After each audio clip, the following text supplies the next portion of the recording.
Hey everybody, thanks again for tuning in once again to Porch Talk. I'm here with my best friend Kermit. Hey. And today we're going to talk about mental illness. I don't know if you guys have seen Miss Maia Campbell. She was a part of LL Cool J's show called In the House. It ran from 1995 to 98. She played Tiffany Warren on the show. I remember watching that show when I was growing up. Yes, it was a pretty good show. So anyway, she was at the gas station. Another young man, he's supposedly a rapper, had filmed her, and they were having an interesting conversation. If you haven't seen it, go look it up. And she had some teeth missing. She was really at a low point, and I think it's very unfair to catch someone at such a point. And LL Cool J must have felt a certain way about it, because he had released a tweet on Twitter regarding the issue, stating, instead of pulling out your phone and filming someone who's obviously having trouble, maybe lend a helping hand and a kind word. I definitely agree with that. Absolutely. Mental illness is not something that should be mocked.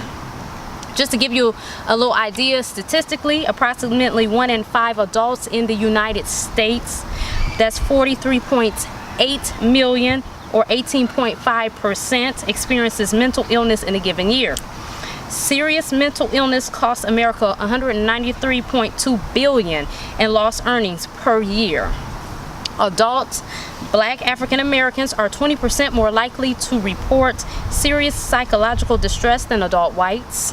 Adult African Americans living below poverty are 3 times more likely to report serious psychological distress than those living above poverty. Adult African Americans are more likely to have feelings of sadness, hopelessness, and worthlessness than adult whites. Blacks are less likely than whites to die from suicide as teenagers. Black teens were more likely to attempt suicide than white teenagers.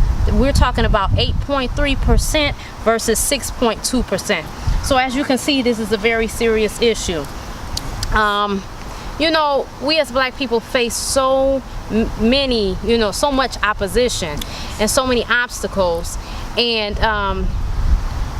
we really have to pay attention, you know what I'm saying? We have to be more aware of loved ones and just be supportive. I mean, because in every situation, in life there is the hero. Somebody once told me this, it was my husband's family member. People play the hero and some people play the victim, and not saying they are the victim, but it's to say that you got the people that want to help and you got the people that are hurt. And I think it's more appropriate for this, what message that I'm trying to get across.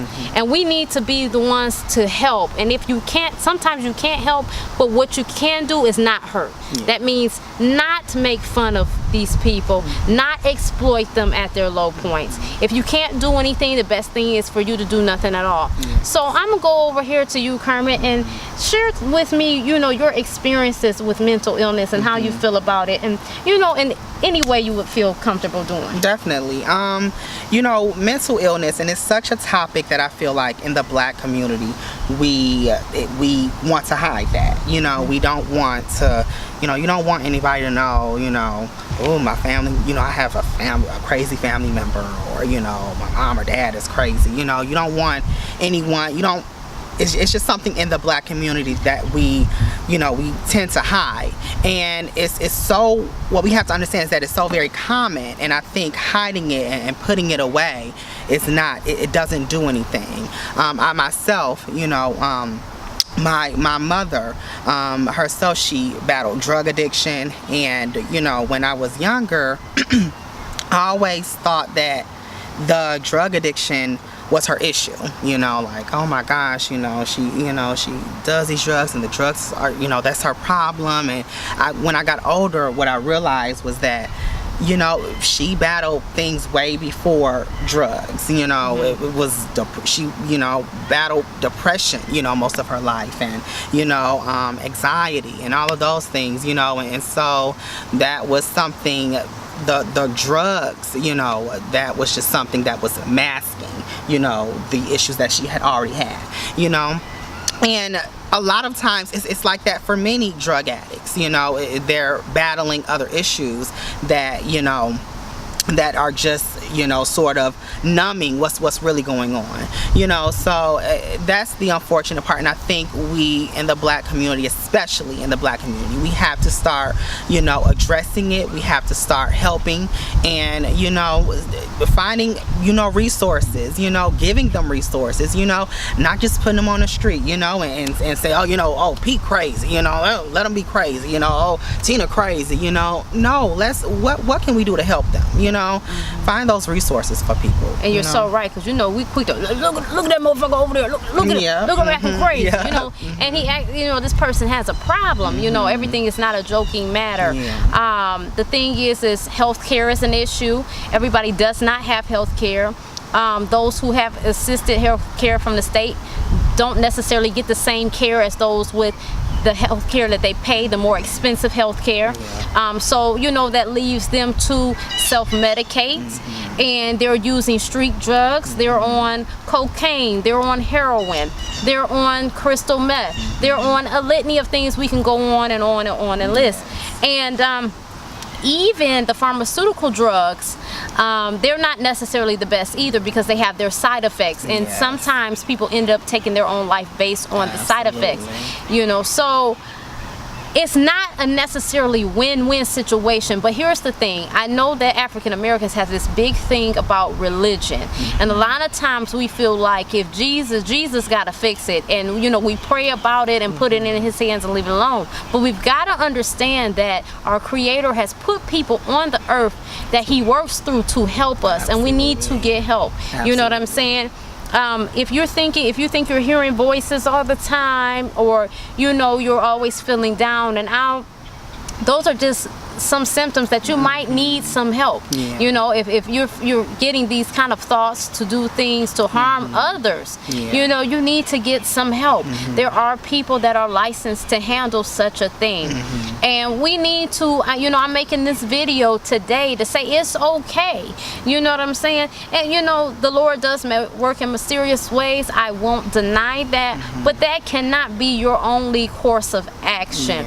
You know, you can't think that you're going to go in a church, lather down with some blessed oil, roll your ass around on the ground, count 3 times, shout a little bit, and it's going to be over. That's not necessarily so, and I won't say it doesn't happen, but there's no way, there's not 100%, you know, on anything. DNA is only 99.999%. So what I'm saying is, you don't go with the exception to the rule when it comes to making decisions. You go with the rule, and the rule states that if you're having and experiencing these symptoms that are synonymous with mental illness, it is safe to say that you should go and receive some help.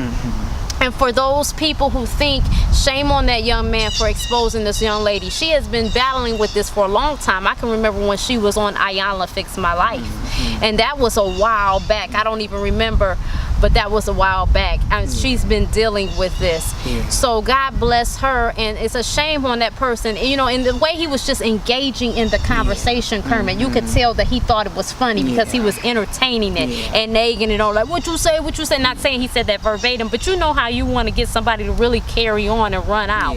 And that's what he was trying to do for the sake of the camera, and that's not fair. So we want to make sure that we're always being loving and caring, and if we can't do that, if we can't find it within our hearts to be that way, then we need to keep it moving. That's the best thing. And before we go, was there anything else that you would like to say on the matter? You know, I just wanted to add in, you know, and I think that, you know, and what he did, you know, it wasn't right, and that's not fair.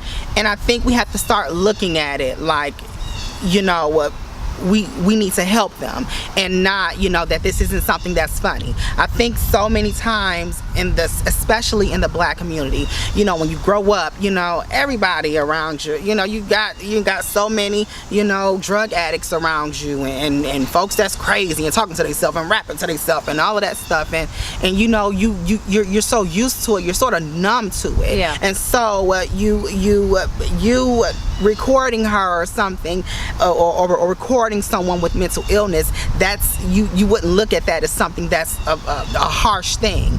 but you know, we have to start breaking out of that cycle and helping them. You know, I mean, we really have to look at this as something that's an issue, and I think that's the first step in the Black community, is realizing that this is an issue, you know, that we have to fix, you know, and start giving those people resources to fix them, you know. And whether they're young, old, you know, whether you have someone that's going through this, whether you're battling, you know, mental issues and you don't know where to go, there are resources out there. Learn to get help. Don't be afraid to get help. Don't be afraid to say something. You're not alone, you know. So that's, you know, something that we have to start in the Black community. And in closing, I would just like to say, just think 5 seconds how hard life has been, even for you, or even for the most strongest person. We all have our days we just be like, it's a little bit too much and we want to unplug, and people have different coping mechanisms. Let's not forget about that. Let's be sensitive to that, and let's be aware. But again, I want you guys to tune in to us next time. Make sure you follow me on Facebook at Love Ebony. Make sure you continue to look here at Porch Talk. Comment down below, like and share. Follow me on Instagram at Rocky Road Productions LLC Porch Talk, and follow Kermit at. You can follow me on Facebook at Kermit Bishop, and on Instagram at _SimplyKJ. Thank you so much once again. See you next time.